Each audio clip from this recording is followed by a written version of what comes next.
ഹൈക്കോടതിയിൽ പോയി പറയുകയാണ് ഇത് വനമല്ല, ഇത്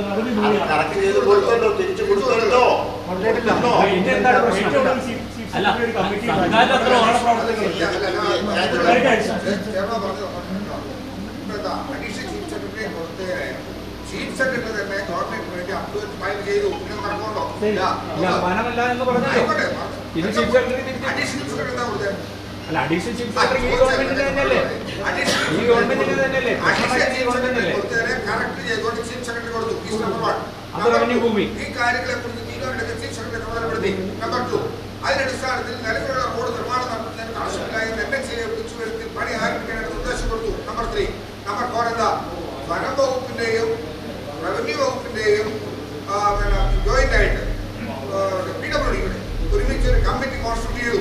അതിന് ചീഫ് സെക്രട്ടറി എന്തിനാ ഫയലായിട്ട് വീണ്ടും കൊടുക്കാൻ ഈ പറഞ്ഞ വിഷയത്തിൽ കോടതിയിൽ നിൽക്കുന്ന ആർഗ്യുമെന്റ്സിനെ എങ്ങനെ വേണം പരിഹരിക്കാൻ? ഒരു വാക്കും പരിഹരിക്കാനല്ലോ. ഗവൺമെന്റിന്റെ ആക്ഷനിലേക്ക് പോയി റോഡ് തടസ്സപ്പെടുത്തി, റോഡ് ഗതാഗതം തടസ്സപ്പെടുത്താനോ പണി തടസ്സപ്പെടുത്താനോ പാടില്ല എന്ന് കോടതി തന്നെ പറഞ്ഞിട്ടുണ്ട്.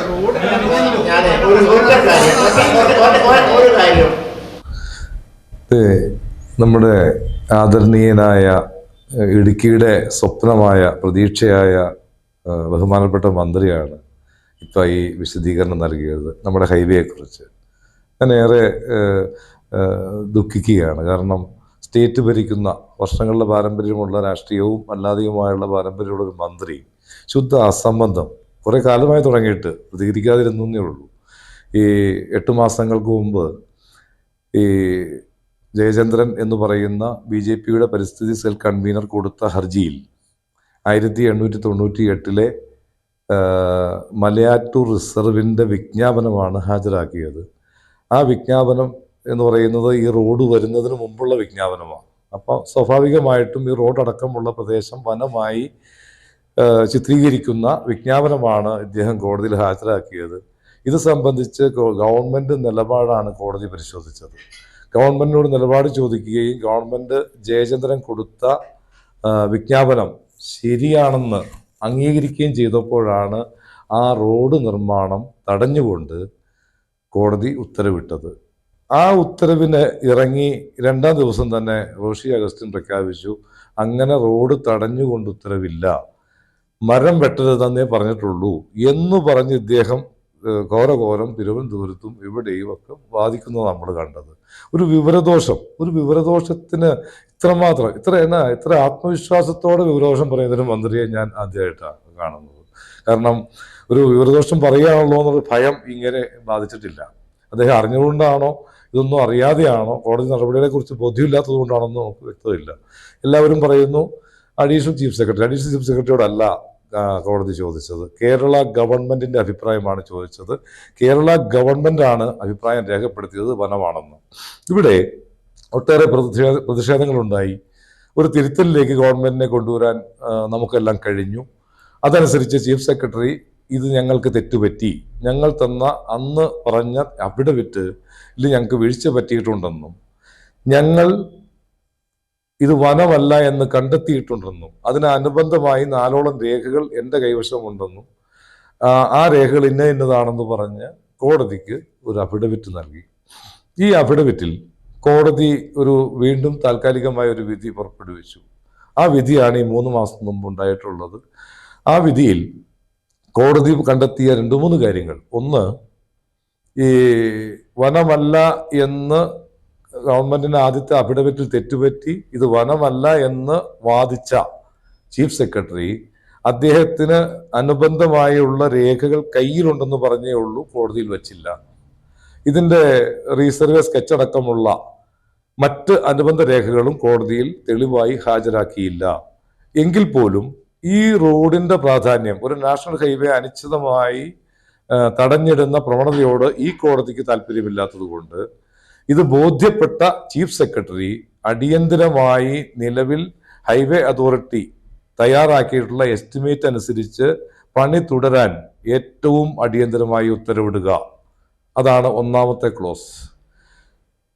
അതിനുശേഷം ഈ ചീഫ് സെക്രട്ടറി ഉണ്ട് എന്ന് പറയപ്പെടുന്ന രേഖകളെ അടിസ്ഥാനമാക്കി ഇതിനു മുൻപ് സർവേ ചെയ്ത സർവേ നമ്പർ സഹിതമുള്ള അതിൻ്റെ സ്കെച്ചും അതിൻ്റെ റോഡ് മാപ്പും എല്ലാം തയ്യാറാക്കിക്കൊണ്ട് 100 അടി വീതിക്ക് ഇതിൻ്റെ ഉത്തരവ് 2 മാസങ്ങൾക്കകം ഈ അളവും പരിശോധനയും പൂർത്തിയാക്കി അതിന് ഒരു അന്തിമ ഉത്തരവ് 100 അടി വീതിയിൽ റോഡുണ്ടെങ്കിൽ ആ 100 അടി വീതിയിൽ റോഡുണ്ട് എന്ന് ചീഫ് സെക്രട്ടറി ഉത്തരവിടുകയും അദ്ദേഹം ആ ഉത്തരവിടാനിടയായ പരിശോധനാ റിപ്പോർട്ടുകൾ സഹിതം കോടതിയിൽ ഹാജരാക്കാനാണ് കോടതി പറഞ്ഞത്. ഇവിടെ ഏറ്റവും മർമ്മപ്രധാനമായ കാര്യം, ചീഫ് സെക്രട്ടറിക്ക് ഈ നമ്മളിപ്പോൾ പണിയാൻ ഉദ്ദേശിക്കുന്ന 12 മീറ്റർ പ്രദേശത്ത് വർക്ക് തുടരാൻ ഉത്തരവിടുന്നതിന് ഒരു പരിശോധനയുടെയും ആവശ്യമില്ല.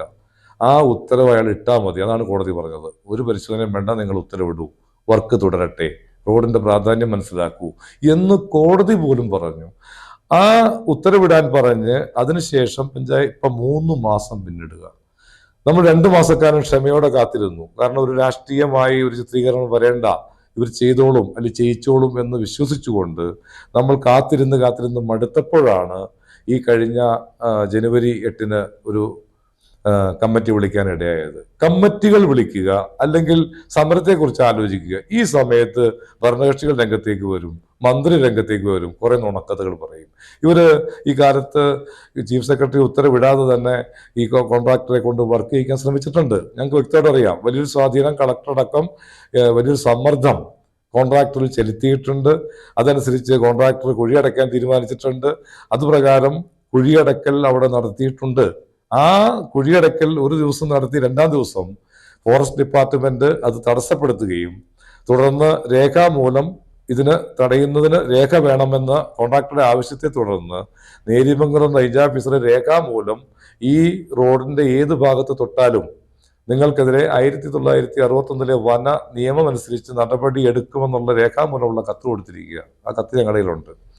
ആ കത്തിന്റെ അടിസ്ഥാനത്തിൽ ഈ നിർമ്മാണ കമ്പനി അവരുടെ NHAയുമായി ബന്ധപ്പെട്ട് അവർ ഈ വർക്ക് തടസ്സപ്പെടുത്തിയിരിക്കുന്നു എന്ന് പറഞ്ഞ് അവരെയും രേഖാമൂലം അറിയിച്ചിട്ടുണ്ട്. ഇതാണ് തൽസ്ഥിതി. ഇപ്പോ ഇവരൊട്ടേറെ ഭീഷണിയൊക്കെ ഇറക്കുന്നുണ്ട്, വർക്ക് തുടരാൻ പറഞ്ഞ് കോൺട്രാക്ടർ സമ്മർദ്ദം ചെലുത്തുന്നുണ്ട്. പക്ഷേ ഫോറസ്റ്റ് ഡിപ്പാർട്ട്മെന്റിന്റെ ഭാഗത്ത് ആ ഭൂമി ഇപ്പോൾ ഓൾറെഡി ഈ ജൂണിലുണ്ടായ വിധിയുടെ ഭാഗമായി വനമായി നിൽക്കുന്നു. പഴയ റോഡ് പോലും വനം എന്ന സ്റ്റാറ്റസിലാണ് നിൽക്കുന്നത്. അത് മാറണമെങ്കിൽ ചീഫ് സെക്രട്ടറി അത് മാറ്റിക്കൊണ്ട് ഒരു ഉത്തരവിടാൻ യാതൊരു തടസ്സവും ഇദ്ദേഹത്തിനുണ്ടാവുന്നില്ല. പ്രത്യേകിച്ച് നിലവിൽ നടക്കുന്ന ആ വർക്ക് തുടരാനുള്ള ഒരു ഉത്തരവിന് അയാൾക്ക് ആരെയും ആശ്രയിക്കേണ്ട, ഒറ്റ ഉത്തരവിട്ടാൽ മതി. ഒരു രേഖയുടെയും അടിസ്ഥാനം വേണ്ട. സെക്കൻഡ് ഉത്തരവ് ഇടുന്നതിന് ഈ പറഞ്ഞ പരിശോധന, സംയുക്ത പരിശോധനയും അളവുമെല്ലാം ആവശ്യമാണ്. ഇനി ഇങ്ങനൊരു ഉത്തരവിട്ടു, ചീഫ് സെക്രട്ടറിക്ക് ഭീഷണി ഉണ്ടെന്നാണ് ഇവിടെ വ്യാപകമായി പ്രചരിപ്പിക്കുന്നത്. എന്താണ് ഭീഷണി? നമുക്ക് ഈ പറയപ്പെടുന്ന നേര്യമംഗലം മുതൽ അടിമാലി വരെ വാളറ വരെയുള്ള പ്രദേശത്ത് ഒരു ഉത്തരവിട്ടു, ഒരു അപാകത കാര്യത്തിൽ ഉണ്ടായി, വനം തന്നെയാണെന്ന് പിന്നീട് സ്ഥിരീകരിക്കേണ്ടി വന്നു എന്ന് തന്നെ കരുതുക. 24 ഏക്കർ ഭൂമിക്ക് ഇന്ന് നിശ്ചയിക്കപ്പെട്ട ഒരു തുക അടയ്ക്കുക എന്നുള്ളതാണ് ഒന്നാമത്തെ ഒരു പെനാൽറ്റി ആയിട്ട് അതിനകത്ത് വരാനുള്ളൂ. വനം പരിസ്ഥിതി മന്ത്രാലയത്തിന് ആ പൈസ അടയ്ക്കണം. ചിലപ്പോൾ 24 കോടി അടയ്ക്കേണ്ട വന്നേക്കാം. ചിലപ്പോൾ ഈ 20 ഏക്കറിന് അല്ലെങ്കിൽ 24 ഏക്കർ ഭൂമി വരുന്നിടത്ത് ഒരു 48 ഏക്കർ ഗവൺമെന്റ് വനത്തിനായി വിട്ടുകൊടുക്കേണ്ടി വന്നേക്കാം. കേരളത്തിൽ ഒന്നുമില്ലാതെ 50,000 ഏക്കർ വിട്ടുകൊടുത്തല്ലോ ഇവര്. അപ്പൊ 50,000 ഏക്കർ ഭൂമി വിട്ടുകൊടുത്ത ഗവൺമെന്റിന് 50 ഏക്കർ ഈ റോഡിന്റെ പ്രാധാന്യം കണ്ട് വിട്ടുകൊടുത്താൽ എന്താ കുഴപ്പം? 24,000 കോടിയുടെ വർക്ക് തുടരാൻ 24 കോടി കൊടുത്താൽ എന്താ കുഴപ്പം? അതിനപ്പുറത്തേക്ക് തൂക്കിക്കൊല്ലാനുള്ള നടപടിയൊന്നും ഹൈക്കോടതിക്ക് ചെയ്യാൻ പറ്റില്ല. അതുകൊണ്ട് ഒന്ന്, ഈ കേസിനെ സ്ട്രോങ് ആയി സമീപിച്ച് ജഡ്ജി ഇന്ന് കഴിഞ്ഞ ജനുവരി 10-ന് ഈ ഫീൽഡിൽ നിന്ന് വിരമിക്കുകയാണ് ഉണ്ടായത്. ആ കേസ് അനന്തമായി നീണ്ടുപോകുന്നുണ്ട്. ആ കാര്യത്തിൽ ഗൗരവമായ ഇടപെടൽ ആവശ്യപ്പെട്ട് നമ്മൾ ഇപ്പൊ വീണ്ടും IA ഫയൽ ചെയ്തിട്ടുണ്ട്. ആ വഴിക്കും കാര്യങ്ങൾ നീങ്ങുന്നുണ്ട്. ഏതായിരുന്നാലും ഈ റോഷി അഗസ്റ്റിനും ഇടുക്കിയിലെ രാഷ്ട്രീയ നേതാക്കളും ഈ കാര്യത്തിൽ നുണക്കഥ പറഞ്ഞ് ഇതിന്റെ ഈ സമരങ്ങളെ തടയുക, ഇതിനെ കുറ്റകൃത്യത്തിൽ നിന്ന് ഒഴിഞ്ഞു നിൽക്കാമെന്ന് വിചാരിക്കേണ്ട. തീർച്ചയായിട്ടും നിങ്ങൾക്ക് പരിഹരിക്കാവുന്ന സിമ്പിൾ വിഷയമാണ്. ഇത് കേൾക്കാനും അത് മനസ്സിലാക്കാനും അത് നടപ്പാക്കാനുമുള്ള ആർജവമുണ്ടെങ്കിൽ 1 മണിക്കൂർ മതി, ഒരു ടെലിഫോൺ കോൾ മതി ഈ വിഷയം പരിഹരിക്കാൻ. അല്ലാതെ ഈ കാണിക്കുന്ന സർവകക്ഷി യോഗങ്ങളും ഇതെല്ലാം വ്യാജമാണ്. ദയവ് ചെയ്ത് പ്രിയപ്പെട്ട മന്ത്രിയോടൊരു കാര്യം പറയട്ടെ, വിശ്വസ്തതയാണ് ഈ പാരസ്പര്യ യാഥാർത്ഥ്യങ്ങളെ നിലനിർത്തുന്നത്. രാഷ്ട്രീയത്തെ, മതത്തെ, അങ്ങനെയുള്ള വിശ്വാസ പ്രമാണങ്ങൾ കൊണ്ട് നിലനിൽക്കുന്ന എന്തിനേയും നിലനിർത്തുന്നത് വിശ്വാസ്യതയാണ്. ഇത് കാലം വേറെയാണ്. നിങ്ങൾ ഈ അടിക്കടി ഇത്തരം കാര്യങ്ങളിൽ നുണ പറഞ്ഞ് ഈ ജനതയെ വഞ്ചിച്ചുകൊണ്ട് പോകുന്ന ഒരു പ്രവണതയിൽ നിന്ന് ദയവായി പിന്മാറണം. കോടതി വിധികളെയൊക്കെ പഠിക്കാൻ തയ്യാറാവണം. ഇല്ലെങ്കിൽ അറിയാവുന്നവരുമായി ചർച്ച ചെയ്യാൻ തയ്യാറാവണം എന്ന് മാത്രമാണ് എനിക്ക് ഈ അവസരത്തിൽ പറയാനുള്ളത്.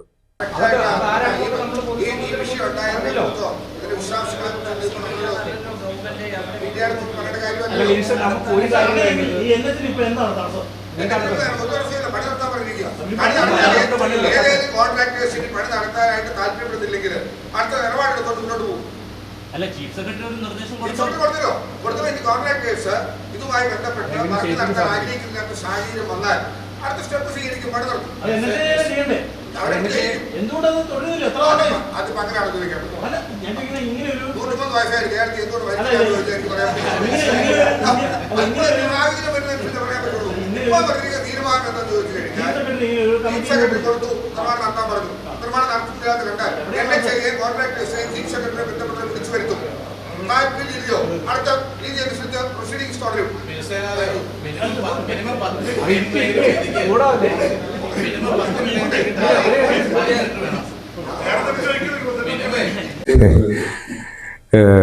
കോൺട്രാക്ടറെ മാറ്റി ഞങ്ങൾ വേറെ ടെൻഡർ കൊടുക്കും. എന്താ മന്ത്രി, എന്താ മിനിസ്റ്റർ ഇങ്ങനെയൊക്കെ ആകെ ഞങ്ങൾക്ക് തന്നെ നാണമാവും. ഞങ്ങളുടെ ഇടുക്കി എങ്ങനെ അപമാനിക്കല്ലേ? ഞങ്ങളുടെ അടുത്തുള്ള വെറുദോഷികളാണ് ജനപ്രതിനിധികളെന്ന് ഞങ്ങളെ കൊണ്ട് പറയിക്കല്ലേ?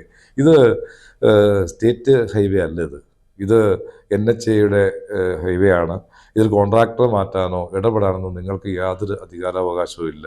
ഇപ്പോൾ നിങ്ങൾ പറയുന്നു കോൺട്രാക്ടറെ മാറ്റി ഞങ്ങൾ വേറെ കോൺട്രാക്ട് വർക്ക് ചെയ്യുന്ന.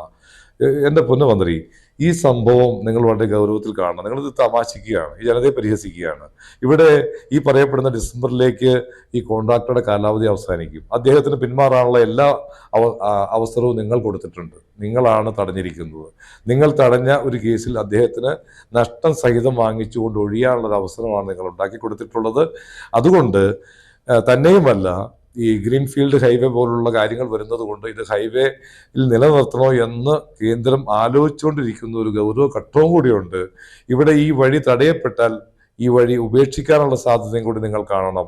അതിൻ്റെ പൂർണ്ണ ഉത്തരവാദി നിങ്ങളായിരിക്കും, അല്ലാതെ നാളുകളിൽ കേന്ദ്രമാണ്, MP ആണ്, അങ്ങനെയുള്ള കള്ളക്കഥ പറഞ്ഞ് രക്ഷപ്പെടാമെന്ന് വിചാരിക്കേണ്ട. ഇപ്പോഴാണെങ്കിൽ നിങ്ങൾക്ക് 100% നിങ്ങൾക്ക് പരിഹരിക്കാവുന്ന വിഷയമാണ്. ഇത്തരം പരിഹാസ്യമായ കോൺട്രാക്ടറെ മാറ്റും, അല്ലെങ്കിൽ ഞങ്ങൾ ചെയ്യും, അല്ലെങ്കിൽ ഞങ്ങൾ ജനങ്ങളിറങ്ങി ചെയ്യും. എന്തായത്? നിങ്ങൾക്ക് അല്ലാതെ പരിഹരിക്കാമല്ലോ. നിങ്ങളുടെ ചീഫ് സെക്രട്ടറി നിങ്ങൾക്ക് മേളിലാണോ? നിങ്ങൾ സത്യത്തിൽ അധികാരത്തിലുണ്ടോ?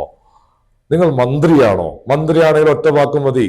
ചീഫ് സെക്രട്ടറിക്ക് ഒറ്റ വാക്കിൽ ഈ സാധനം തീർക്കാൻ നിങ്ങൾക്ക് ആർജവമുണ്ടെങ്കിൽ അത് കാണിക്കുന്നേ. അല്ലാതെ ഈ പാവപ്പെട്ട ജനതയെ കഥ പറഞ്ഞ് പറ്റിച്ച് ഇനി എത്ര കാലം പോകാനാ?